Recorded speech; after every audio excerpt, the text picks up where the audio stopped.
Toilet training pada anak dilakukan bila anak siap untuk toilet training. Biasanya toilet training itu bisa dimulai sejak usia 2 tahun, tetapi ada juga anak-anak yang memulai toilet training pada usia yang lebih muda, kurang lebih 18 bulan.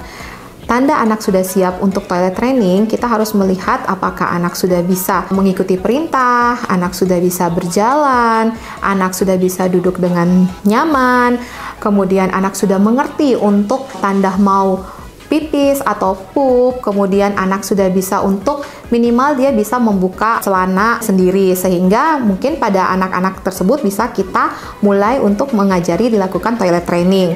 Nah, apa saja sih hal-hal yang perlu kita lihat untuk persiapan toilet training? Yang pertama yang pasti adalah persiapan. Persiapan ini mencakup adanya pengenalan. Jadi setelah kita menilai kesiapan anak, bahkan kita memperkenalkan kepada anak. Yang pertama pengenalan mengenai toilet, bahwa memang mungkin toilet itu tidak nyaman, toilet itu ada bau yang tidak nyaman. Kemudian kita membuat pengenalan terhadap istilah pipis dan pup. Jadi misalnya kalau anak kita temenin pada saat toilet training, saat dia pipis kita kasih tahu, oh yang ini namanya pipis. Kalau pada saat dia pup kita kasih tahu ini istilahnya pup. Nah kemudian kita juga bisa melihat dengan ekspresi anak. Jadi para orang tua bisa mengetahui ini anak pengen pipis kah atau anak pengen pup, sehingga kita bisa mengajak anak atau mengingatkan anak bukan bertanya untuk segera ke toilet. Nah kemudian jangan lupa untuk memilih potty seat atau potty training yang menarik sehingga membuat anak tertarik untuk melakukan toilet training.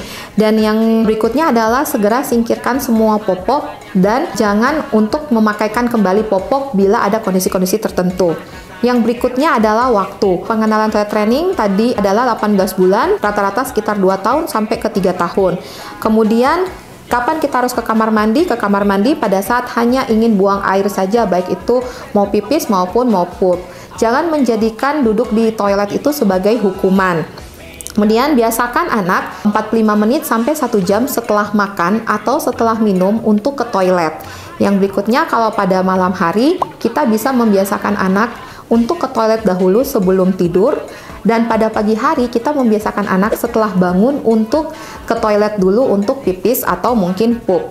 Kemudian yang berikutnya adalah cara. Cara itu yaitu jangan untuk anak laki-laki sebaiknya tetap harus duduk dulu. Pengenalannya tetap harus duduk dulu di toilet karena biasanya yang terjadi itu adalah pup. Nanti setelah pupnya bisa baru dia akan mulai mengerti untuk pipis. Kemudian ucapkan terima kasih bila anak mampu melakukan toilet training dengan benar. Seperti terima kasih sudah pipis di toilet atau terima kasih sudah pup di toilet. Yang terakhir adalah harus selalu tetap positif dan konsisten. Positif ini artinya bila anak melakukan kesalahan jangan memarahi anak. Misalnya anak keburu pipis dulu sebelum sampai ke toilet. Beritahu anak dengan perlahan bahwa itu tidak apa-apa, tidak perlu takut. Nanti berikut dia akan lebih paham bahwa sebelum ingin pipis dia harus ke toilet. Dan kemudian lakukan secara rutin, terus-menerus dan konsisten sehingga anak menjadi tahu ketika pipis dan pup dia harus ke toilet.